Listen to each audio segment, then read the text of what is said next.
بسم اللہ الرحمن الرحیم۔ گمنام ہیرو کے معزز ناظرین السلام علیکم۔ آئیے چلتے ہیں کہانی کی طرف۔ تمہاری نیند خراب ہونے کے خیال سے یہیں لیٹ گیا تھا۔ تم کب سے جاگ رہی ہو؟ میں سوئی ہی کب تھی، تمہارے انتظار میں لیٹی ہوئی تھی۔ ہلکی سی غنودگی طاری ہو گئی ہو تو اور بات ہے، تاریکی اور فلیٹ میں پھیلے ہوئے سناٹے سے مجبور ہو کر اب ادھر آئی ہوں۔ وہ تمام گفتگو سرگوشیوں میں ہی ہو رہی تھی، اس لیے سلطان شاہ کی نیند میں خلل نہیں پڑا اور میں ان دونوں عورتوں کی نفسیات پر غور کرتے ہوئے خاموشی سے غزالہ کے ساتھ ہو لیا۔ صبح 7 بجے میں ایک لمحے کے لیے بھی سوئے بغیر پوری طرح تازہ دم تھا۔ سلطان شاہ کے ساتھ ہی ویرا بھی اپنے کمرے میں گدھے گھوڑے بیچ کر سوئی ہوئی تھی۔ میں سب سے پہلے حبیب جیوانی سے بات کرنے کا ارادہ رکھتا تھا، لیکن مجھے ڈر تھا کہ اس گفتگو کا ایک لفظ بھی ویرا کے کانوں میں پڑ گیا تو میرا بنا بنایا کھیل بگڑ جائے گا۔ اس لیے میں نے غزالہ کو ناشتہ تیار کرنے کی ہدایت کی اور خود اخبار لینے کے لیے نیچے چلا گیا۔ اسٹال پر لگے ہوئے تمام اخبارات کی چنگاڑتی ہوئی شہ سرخیوں میں جہاز سے مسلح بھارتی ہائی جیکر کی گرفتاری کی خبر ہی نظر آ رہی تھی۔ ذیلی سرخیوں میں PL ترپاٹھی کا نام بھی موجود تھا۔ ویرا اردو بولنے اور سمجھنے کی حد تک بہتیرے نام نہاد اردو دانوں کو بھی پیچھے چھوڑ جاتی تھی، لیکن اردو پڑھنے کے معاملے میں وہ خاصی نکمی ثابت ہوئی تھی۔ میں نے اردو کے ساتھ ہی انگریزی کے 2 اخبارات بھی خریدے اور اوپر لوٹ گیا۔ ناشتے کے دوران میں نے ایک اخبار پوری طرح چاٹ ڈالا، لیکن اس میں وہی کچھ تھا جو ہم اپنی آنکھوں سے دیکھ چکے تھے۔ بقیہ قیاس آرائیاں تھیں جو ترپاٹھی کی ذات اور اس کے مقاصد کے بارے میں کی گئی تھی۔ میرے تیار ہونے تک ویرا گہری نیند سوئی ہوئی تھی، اس لیے میں نے فلیٹ سے روانہ ہوتے ہوئے غزالہ کو تاکید کی کہ وہ بھی جا کر بستر پر دراز ہو جائے اور اگر ویرا میرے بارے میں دریافت کرے تو یہ کہہ کر انجان بن جائے کہ میں اس کے بیدار ہونے سے پہلے فلیٹ سے نکل گیا تھا۔ میرے لیے ایک موقع یہ تھا کہ میں کسی پبلک فون سے حبیب جیوانی سے بات کر لیتا، لیکن کراچی میں پبلک فون بوتھ نہ ہونے کے برابر تھے اور نجی کال آفس مقامی فون کالز کے لیے تخلیہ فراہم نہیں کرتے تھے۔ معاملہ غیر ملکی کال کا ہو تو گفتگو کرنے کے لیے علیحدہ کیبن دے دیا جاتا تھا جس کا معاوضہ وصول کیا جاتا تھا۔ ایسے PCOز صارفین کے لیے بھی پھر بھی سرکاری نرخوں سے سستے پڑتے تھے، کیونکہ محکمے کے بدعنوان اہلکاروں کی ملی بھگت سے وہ تمام فون کال دوسرے صارفین کی بے خبری میں ان کے نمبروں پر ریکارڈ ہوتی اور PCOز پر وصول ہونے والی رقوم مالکان اور ان سے تعاون کرنے والے بے ایمانوں کے درمیان بانٹ لی جاتی تھی۔ اسی لیے وہاں غیر ملکی کالز کے لیے کم شرح رکھی جاتی تھی۔ وہ بات بہت چھوٹی اور شاید غیر اہم بھی تھی، لیکن اس سے معاشرے میں پھیلی ہوئی سنگین بدعنوانیوں اور دھاندلیوں کی نشاندہی ضرور ہوتی تھی۔ ایسا معلوم ہوتا تھا جیسے ہمارے آوے کا آوا ہی بگڑ کر رہ گیا ہو اور آنے والی کسی ناگہانی قیامت کے خوف سے ہر شخص لوٹ کے مال میں سے جلد از جلد اپنا حصہ بٹورنے پر تلا ہو۔ ایک طرف ملک کی بقا اور سلامتی کے دشمن اپنے دانت تیز کیے ہمارے وجود کو بموڑنے کی تیاریوں میں مصروف تھے اور دوسری طرف حریص اور مفاد پرست عناصر پرانی دیمک کی طرح معاشرے اور معیشت کو جڑوں میں اترے جا رہے تھے۔ آخر کار میں اسپیشل ٹاسک فورس کے اسٹیشن 4 نامی ٹھکانے پر پہنچ گیا، جہاں کسی زمانے میں ویرا مقیم تھی۔ میری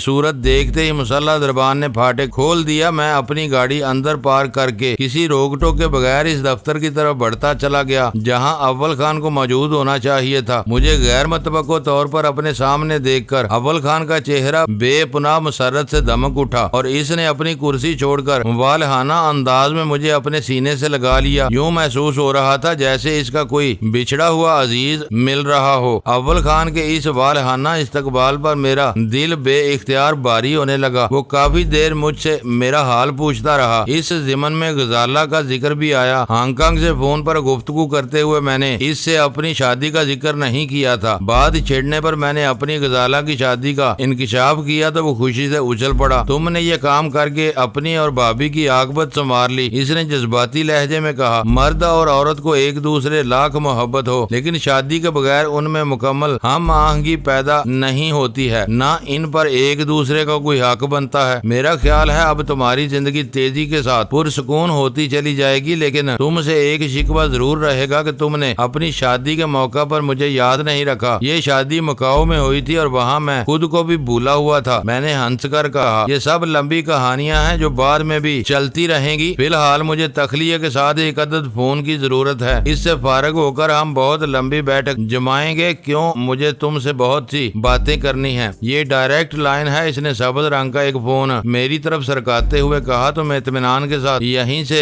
بات کر لو، تمہیں کوئی ڈسٹرب نہیں کرے گا۔ یہ کہتا ہوا وہ تیزی کے ساتھ اپنے دفتر سے نکلتا چلا گیا۔ میں نے سگریٹ سلگا کر چند گہرے گہرے کش لیے، پھر حبیب جیوانی کے گھر کا نمبر ملانے لگا۔ تیسری گھنٹی بجنے کے بعد ریسیور پر حبیب جیوانی کی ہیلو سنائی دی تو میں نے جان بوجھ کر دھیما اور مدافعانہ لہجہ اختیار کرتے ہوئے کہا، چیف میں ڈینی بول رہا ہوں۔ اوہ، اس کی تہیہ زدہ آواز ابری، تم اسلام آباد سے کب واپس آئے؟ اسلام آباد نہیں، میں کل رات گئے ہانگ کانگ سے واپس آیا ہوں، میں نے اداس لہجے میں کہا۔ مجھے افسوس ہے کہ میں تمہیں اپنی بیرون ملک روانگی کی اطلاع نہیں دے سکا کیونکہ مجھے ایک ایمرجنسی پیش آ گئی تھی۔ ایسی کیا ایمرجنسی تھی کہ تم مجھے فون بھی نہیں کر سکے؟ جیوانی کا لہجہ سرد ہو گیا۔ غزالہ کا چکر تھا، میں نے کہا۔ وہ ہانگ کانگ گئی تھی لیکن وہاں ایک چکر میں پڑ کر ڈان کوانگ فو نامی ایک بدماش کے ہتھے چڑھ گئی۔ اگر میں فوراً نہ جاتا تو اس کی زندگی خراب ہو سکتی تھی۔ میں مکاؤ پہنچ کر غزالہ کو بمشکل اس کی تحویل سے نکالنے میں کامیاب ہوا ہوں۔ ڈان نے شرط لگا دی تھی کہ اگر غزالہ میری محبوبہ ہے تو میں اسے اپنی باقاعدہ بیوی بنائے بغیر مکاؤ سے نہیں لے جا سکوں گا۔ اس وجہ سے مجھے مکاؤ ہی میں شادی بھی کرنی پڑی۔ مبارک ہو۔ حبیب جیوانی کی آواز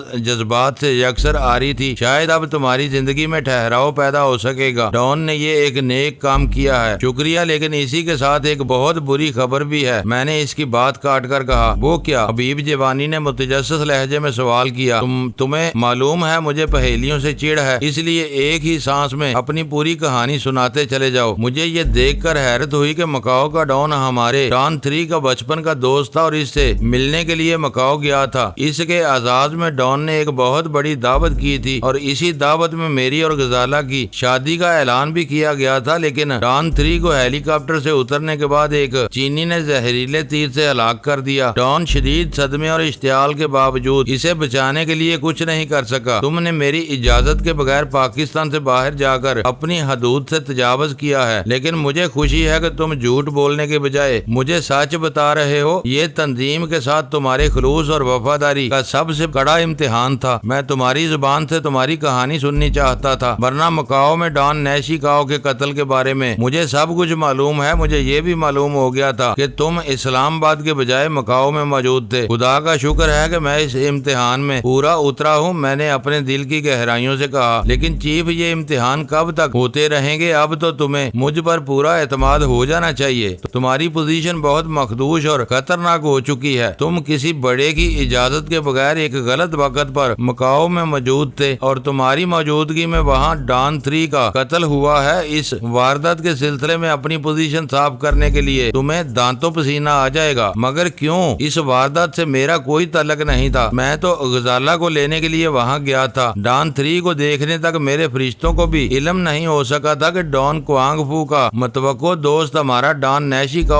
ہو سکتا ہے، جسے میں کراچی میں چھوڑ کر گیا تھا۔ میں نے پرزور لہجے میں احتجاج کیا۔ ہو سکتا ہے کہ یہ اتفاق رہا ہو، لیکن اوپر والوں کو یہ بات اتنی آسانی سے نہیں سمجھائی جا سکتی۔ پہلی بات یہ ہے کہ ڈان 3 سے مجھے کوئی پرکاش نہیں تھی۔ اس نے میٹنگ کے بعد مجھے بلی گینگ کے آدمیوں سے بچا کر مجھ پر بہت بڑا احسان کیا تھا۔ میں تمہیں بتا رہا ہوں کہ میں نے اپنی آنکھوں سے ایک چینی کو بلو پائپ میں پھونک مارتے دیکھا تھا۔ میرے لیے وہ ہتھیار نیا تھا۔ میں سمجھ ہی نہیں سکا کہ اس بے ضرر سی نلکی کے ذریعے ڈان 3 کو قتل کیا جا رہا ہے۔ مجھے ذرا بھی شبہ ہو جاتا تو میں اس چینی کو وہیں فنا کر دیتا۔ ڈان 3 کے گرنے کے بعد تم اس قاتل پر ہاتھ ڈال سکتے تھے۔ اس کی آواز ابری۔ مجھے کچھ پتا ہی نہیں چلا کہ کیا ہوا ہے۔ کافی دیر بعد یہ معلوم ہوا کہ ڈان 3 کو ایک ایسے ہتھیار سے قتل کیا گیا ہے تو منہ سے پھونک مارنے پر زہریلے تیر پھینکنے لگتا ہے، لیکن اس وقت بہت دیر ہو چکی تھی۔ میں کسی سے ذکر کیے بغیر کٹی ہوئی پتنگ کی طرح پورے میدان میں چکراتا رہا، لیکن قاتل کو شناخت کرنے میں کامیاب نہیں ہو سکا۔ اس تقریب میں سینکڑوں چینی شریک تھے اور ان سب کے خد و خال ایک جیسے تھے۔ میں دعوے سے کہتا ہوں کہ تم 10-15 منٹ تک کسی عام سے چینی سے بات کرتے رہو اور پھر وہ کسی بھیڑ میں شامل ہو جائے تو تمہارے فرشتے بھی اسے شناخت نہیں کر سکتے۔ ہاں، اس میں ڈان کوانگ فو کی طرح موٹاپے وغیرہ جیسی کوئی خاص بات ہو تو اسے ہزاروں کی بھیڑ میں بھی پہچانا جا سکتا ہے، لیکن اس چینی کو ڈان نیشی کاؤ سے کیا پرخاش ہو سکتی تھی؟ حبیب جیوانی نے اپنے متوفی آقا کے حق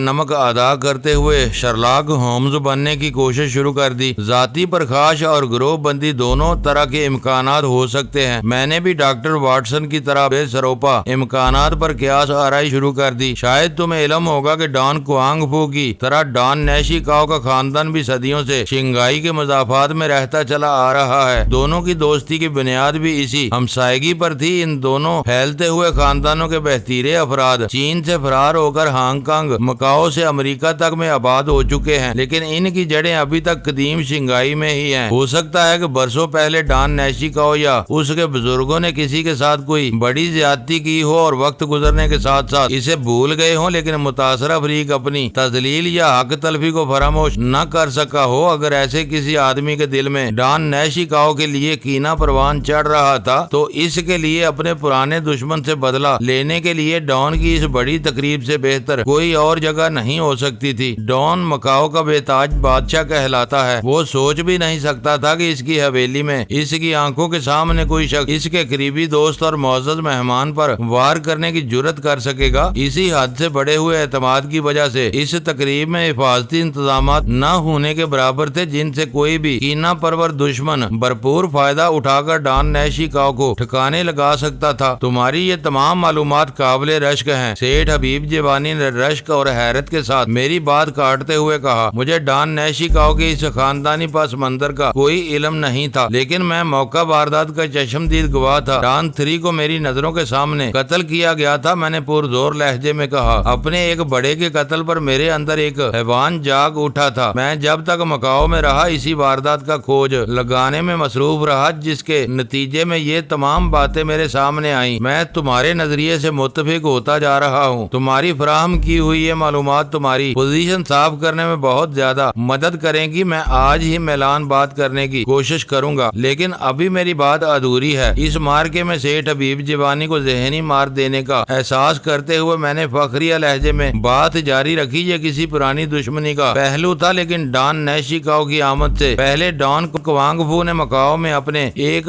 باغی کو بڑی بے رحمی سے قتل کر کے سمندر میں مگر مچھوں والی کھاڑی میں پھینک دیا تھا۔ مکاؤ میں وان لن واحد آدمی تھا جو ڈھکے چھپے الفاظ میں ڈان پر تنقید کرتا رہتا تھا۔ مکاؤ میں اس کے خاموش ہمدردوں کی خاصی تعداد ہے۔ وہ لوگ درپردہ وان لن کی مدد کرتے رہتے تھے۔ ڈان اور اس کے آدمیوں کے ستائے ہوئے مقامی باشندے بھی وان لن کو اکساتے رہتے تھے۔ اس کے قتل کی وجہ سے مکاؤ کی فضا خراب ہو گئی تھی۔ ڈان کوانگ فو کو پورا یقین ہے کہ ڈان نیشی کاؤ کے قتل اور تقریب کی بربادی میں وان لن کے حامیوں کا ہاتھ تھا۔ انہوں نے بل فائٹنگ رنگ کی باڑ کمزور کر کے ڈان 3 کی آمد سے پہلے تقریب میں افراتفری پھیلا دی تھی، کیونکہ وحشی سانڈ تقریب کے شرکا پر چڑھ دوڑا تھا۔ یہ کار کسی ایک آدمی کے بس کا نہیں تھا۔ ڈان 3 کے قتل کی رات ڈان کے آدمیوں نے مکاؤ میں وان لن کے حامیوں کو چن چن کر ٹھکانے لگایا اور ان کے گھر بار املاک اور کاروبار کو آگ لگا کر تباہ کر دیا تھا۔ تم خود غور کرو کہ مکاؤ کے اس قدر بھیانک اور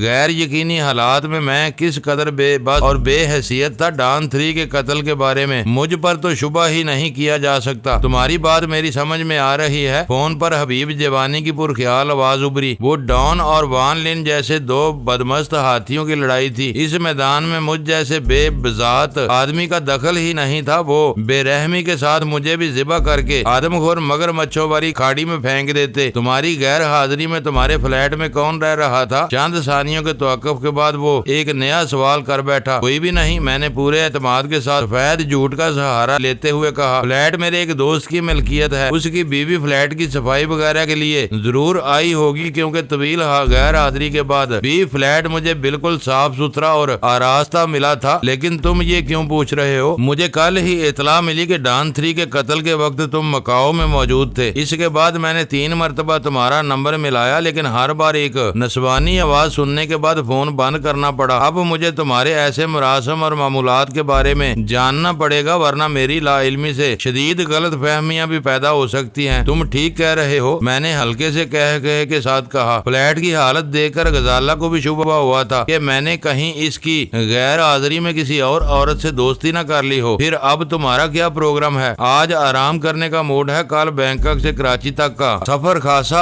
اعصاب شکن ثابت ہوا تھا۔ کیوں؟ کیا جہاز میں بھی کوئی مسائل تمہارا پیچھا کر رہے تھے؟ اس نے خوشگوار لہجے میں پوچھا۔ شاید تم نے آج کے اخبارات نہیں دیکھے، ورنہ مجھ سے یہ سوال نہ کرتے۔ میں ناشتے وغیرہ سے فارغ ہو کر فرصت سے اخبار بھی نہیں کرتا ہوں۔ ابھی تو صرف 8 ہی بجے ہیں۔ میں نے اسے انڈین ہائی جیکر کے بارے میں بتایا تو وہ اخبار پڑھنے سے پہلے ہی پوری کہانی جاننے پر تل گیا، کیونکہ اس معاملے میں بھی مجھے عینی شاہد کا درجہ حاصل تھا۔ میں نے ترپاٹھی کی اصلیت اور اس ڈرامے میں اپنے کردار کا کوئی ذکر کیے بغیر اسے پوری کہانی کا خلاصہ سنا ڈالا۔ حیرت ہے، ایسے واقعات تمہارا تعاقب کرتے رہتے ہیں۔ پوری بات سن لینے کے بعد وہ متحیرانہ انداز میں بولا، میں نے بلا شبہ سینکڑوں فضائی سفر کیے ہیں، لیکن میرے ساتھ آج تک کوئی غیر معمولی واقعہ پیش نہیں آیا۔ خبر دیکھو گے تو تمہیں میری باتوں کا یقین آ جائے گا۔ میں ہولے سے ہنس کر رہ گیا۔ یقین کی بات نہیں، میں سنجیدگی کے ساتھ یہ جاننا چاہتا ہوں کہ عجیب و غریب واقعات صرف تمہارے ساتھ ہی کیوں پیش آتے ہیں؟ تم مکاؤ گئے تو وہاں ڈان 3 کے قتل کی سازش تیار تھی، واپسی کے لیے جہاز میں قدم رکھا تو وہاں انڈین ہائی جیکر چھپا بیٹھا تھا۔ پھر تو مجھے یہ سوچنا چاہیے کہ ہانگ کانگ سے بینکاک کے سفر میں کوئی واقعہ کیوں رونما نہیں ہوا؟ یہاں پہنچا تو سب کچھ نارمل اور پرسکون کیوں تھا؟ یہ تو صرف اتفاقات ہیں جو کسی کے بھی ساتھ اور کہیں بھی پیش آ سکتے ہیں۔ آج آرام کرنے کا مطلب یہ ہے کہ کل تم اسلام آباد چلے جاؤ گے، پھر ہماری ملاقات کب ہوگی؟ جانے سے پہلے میں وقت نکال لوں گا۔ اور ہاں، وہ میر جان کے بیٹے کی ویڈیو فلم آ گئی ہے؟ ابھی نہیں آئی۔ ڈان 3 شکاگو پہنچنے کے بعد ہی اسے یہاں بھجواتا۔ اب اس معاملے میں تاخیر ہوتی نظر آ رہی ہے۔ بہرحال جب تم ملو گے تو اس بارے میں مزید بات ہوگی۔ دوسری طرف سے ریسیور رکھ دیا گیا۔ میں نے ایک گہرا سانس لے کر لائن منقطع کر دی۔ سیٹھ حبیب جوانی سے وہ پرپیج گفتگو ہونے کے بعد مجھے یوں محسوس ہو رہا تھا جیسے میرے سر سے بہت بڑا بوجھ ہٹ گیا ہو۔ میرے نزدیک وہ بہت بڑی کامیابی تھی کہ میں نے اپنی خود ساختہ کہانیوں کے ذریعے ایک طرف ویرا کو اور دوسری طرف حبیب جوانی کو اس حد تک اپنی بے گناہی کا قائل کر لیا تھا کہ وہ دونوں ڈان کوانگ فو اور مافیا کے بڑوں کے شکوک و شبہات دور کرنے کے سلسلے میں کامیابی کے ساتھ میری وکالت کر سکتے تھے۔ اس سے آگے کچھ اور کرنا میرے بس سے باہر تھا۔ اس گفتگو سے فارغ ہو کر میں اول خان کے دفتر سے باہر نکلا تو وہاں موجود سپاہی نے مجھے بتایا کہ اول خان ایک خطرناک قیدی کی طرف گیا ہوا تھا۔ میں نے سپاہی کو فوراً ہی ادھر روانہ کر دیا تاکہ وہ اپنے افسر کو میرے فارغ ہونے کی اطلاع دے سکے۔ میں دوبارہ اول خان کے دفتر ہی میں جم گیا۔ وہ سپاہی چند منٹ بعد ہی واپس لوٹ آیا۔ اول خان نے اس کے ذریعے مجھے اپنے پاس بلایا تھا۔ وہاں پہنچنے پر پتا چلا کہ اول خان رجنی کے کمرے میں موجود تھا اور اس کمرے کے باہر 2 مسلح سپاہی یوں تیار کھڑے ہوئے تھے جیسے وہاں کوئی ہنگامہ برپا ہونے کا اندیشہ ہو۔ رجنی کے بدن پر STF والوں کی طرف سے فراہم کیا ہوا معمولی مگر صاف ستھرا لباس موجود تھا۔ اسے قدرت نے نہایت فراخ دلی کے ساتھ دلکش خد و خال اور متناسب اعضاء سے نوازا تھا، اس لیے اسے سرسری طور پر دیکھ کر نظر انداز کرنا ممکن نہیں تھا۔ پھر اس وقت تو رجنی کے ہونٹ پر زہریلی مسکراہٹ کے ساتھ آنکھوں میں سرخی میں ڈوبی ہوئی وحشیانہ چمک بھی نظر آ رہی تھی، اس لیے میری نگاہیں اس کے چہرے پر جم کر رہ گئیں۔ اس سے قبل میں نے رجنی سے گفتگو کی تو اس کی آنکھوں پر پٹی بندی ہوئی تھی تاکہ وہ اپنے اغوا کنندگان کو شناخت نہ کر سکے۔ اس وقت تک ہمارے عزائم کچھ اور تھے۔ مان سنگھ کو راہ راست پر لانے کے لیے ہم اسے ایک مہرے کے طور پر استعمال کرنا چاہتے تھے۔ مقصد پورا ہونے کے بعد اسے رہا کرنے کا ارادہ تھا، لیکن مان سنگھ پکا سیکرٹ ایجنٹ ثابت ہوا تھا۔ اس پر اپنی بیوی کے اغوا کا کوئی اثر نہیں ہوا تھا۔ اس سے گفتگو کرنے کے بعد میں نے اندازہ لگایا تھا کہ دنیا بھر کی نظروں میں ایک مثالی جوڑا بنے رہنے کے باوجود ان دونوں کے درمیان کوئی گہرا جذباتی تعلق نہیں تھا۔ شریمان سنگھ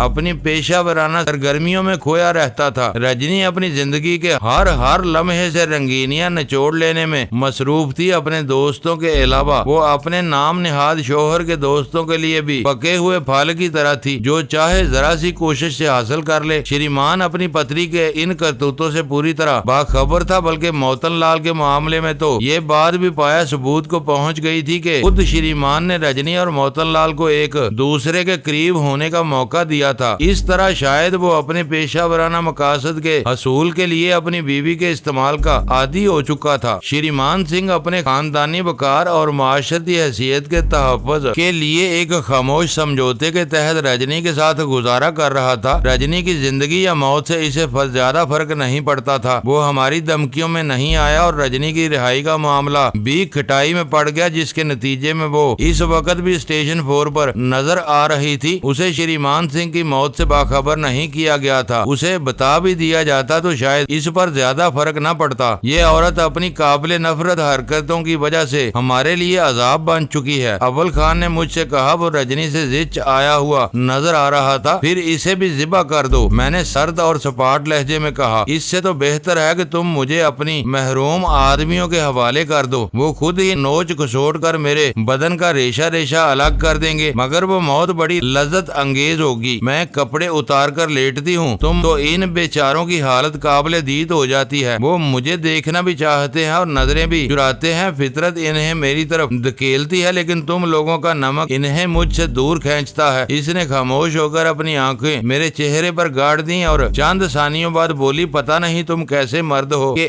ایک خوبصورت عورت سے کھیلنے کی بجائے اسے مروانے کی کوشش کر رہے ہو، تم شریمان کی سرگرمیوں کے بارے میں کیا کچھ جانتی ہو؟ میں نے اس کے تبصرے کو نظر انداز کرتے ہوئے پوچھا۔ کچھ بھی نہیں، جو کچھ جانتی تھی وہ پہلے ہی بتا چکی ہوں، وہ مجھے اپنے رازوں میں شریک نہیں کرتا، اب یہ ماضی کی بات ہو چکی ہے، میں نے سرد اور کاٹدار لہجے میں کہا۔ وہ قدرے چونکی، مگر اس کے رد عمل میں صدمے کا شائبہ تک نہیں تھا۔ تو کیا اب وہ زندہ نہیں ہے؟ میں نے اس بات میں سر ہلا دیا اور وہ بولی، مجھے معلوم تھا کہ اس کا انجام یہی ہوگا، میرا خیال ہے کہ اس کی موت کے بعد میں تمہارے لیے بے مصرف ہو چکی ہوں، شاید اب تم مجھے آزاد کر دو گے۔ اول خان نے غصیلے انداز میں زور زور سے اپنا سر ہلایا اور میرا بازو تھام کر مجھے اس کمرے سے باہر لے آیا۔ تم نے اس بے شرم عورت کی باتیں سن لی، اب بتاؤ کہ میں اسے کب تک برداشت کر سکتا ہوں؟ میں اس سے کچھ کام لینے کا ارادہ رکھتا تھا، میں نے پرخیال لہجے میں کہا، لیکن اس پر ذرا بھی اعتماد نہیں کیا جا سکتا، اس کے دماغ میں چڑھی ہوئی آوارگی نے اسے ایک کتیا بنا کر رکھ دیا ہے، تم اس کے بارے میں اپنے منصوبے پر کسی بھی وقت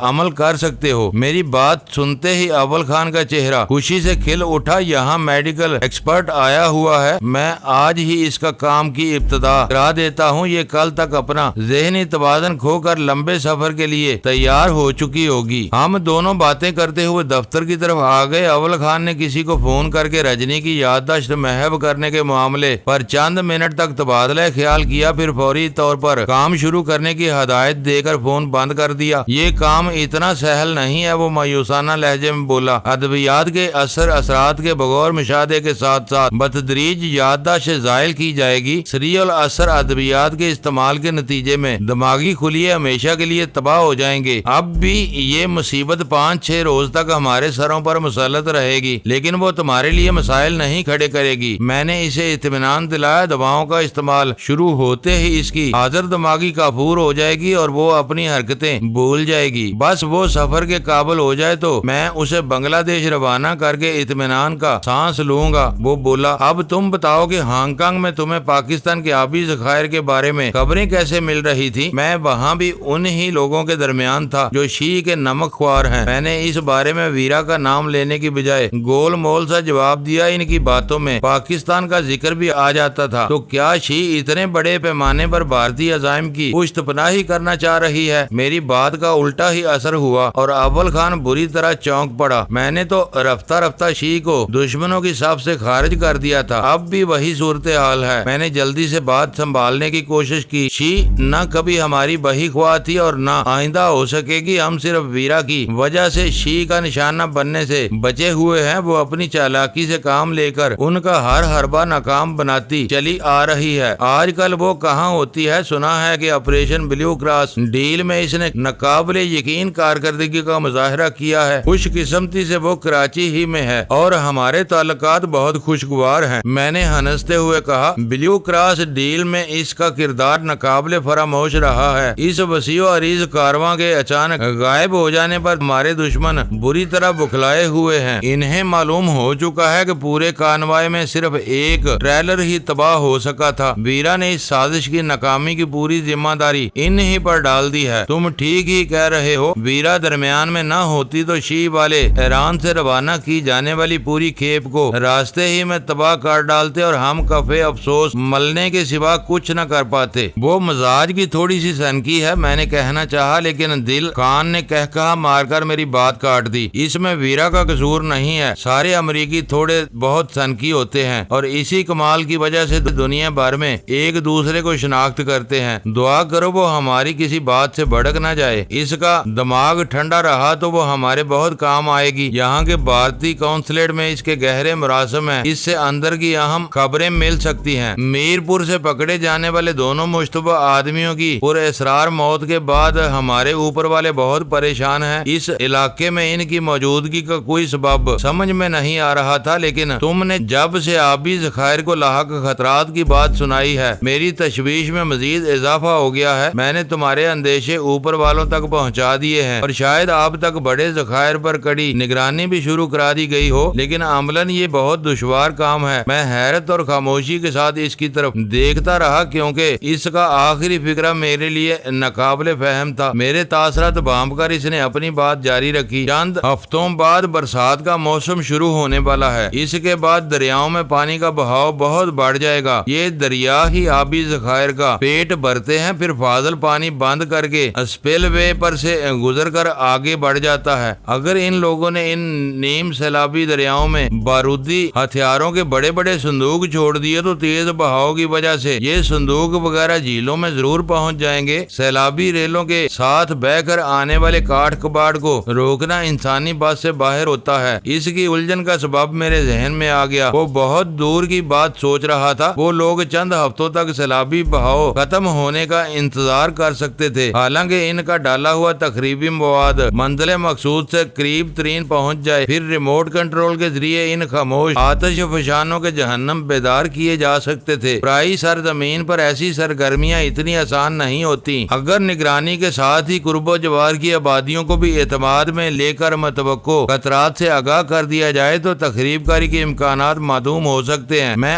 آج ہی ظفر کو یہ تجویز دے دوں گا، وہ خود ہی مناسب منصوبہ بندی کر لے گا۔ ظفر، میں نے حیرت سے دہرایا، تو کیا اسے ترقی دے دی گئی ہے؟ میری اور اس کی حیثیت ایک ہی ہے، اول خان نے مسکراتے ہوئے کہا، بس ذمہ داریوں کی نوعیت ذرا مختلف ہے۔ اس بار بھی ہمارے باہمی تبادلے ہوئے ہیں اور اب ہم اپنی اپنی پرانی جگہوں پر مامور ہیں۔ تم ظفر کے ماضی سے پوری طرح واقفیت رکھتے ہوگے؟ میں نے موضوع سے ہٹتے ہوئے سوال کیا۔ بس اتنا ہی معلوم ہے کہ وہ ایک ریٹائرڈ فوجی افسر اور اسپیشل ٹاسک فورس کا فرض شناس کارکن ہے۔ ہم لوگ ایک دوسرے کے بارے میں زیادہ تجسس میں نہیں پڑتے۔ شاید تمہیں یہ جان کر حیرت ہو کہ اس کی اور ویرا کی پرانی شناسائی ہے۔ نہیں، اول خان وفور حیرت سے اپنی کرسی سے اچھل پڑا۔ یہ کیسے ہو سکتا ہے؟ میرے سامنے کی بات ہے۔ وہ ایک دوسرے کو دیکھ کر حیران رہ گئے تھے۔ مجھے یہ نہ بتانا کہ ظفر بھی کسی وقت شی کے لیے کام کرتا رہا تھا، اس نے بے اعتباری سے کہا۔ شاید کرنل جیسی جونز کا نام تمہارے لیے نیا نہیں ہوگا، میں نے اس سے پوچھا۔ وہی جو کولمبیا میں جرائم کا شہنشاہ کہلاتا تھا؟ اول خان نے حیرت کے ساتھ سوال کیا۔ ہاں، اس کا ہیڈ کوارٹر بوگوٹا میں تھا اور وہ باری معاوضے پر سیاسی جرائم اور دہشت گردی کے کام کیا کرتا تھا۔ اس کا شمار کارلوس کے ہم اثروں میں کیا جاتا ہے، میں نے وضاحت کے ساتھ کہا۔ میں سمجھ گیا، اول خان نے بے صبری کے ساتھ کہا، لیکن کرنل جیسی جونز سے ظفر کا کیا تعلق تھا؟ ظفر اس کے لیے 3 برس پہلے تک کام کرتا رہا تھا۔ اس کا کہنا ہے کہ وہ کرنل جیسی جونز کو چھوڑ کر ہی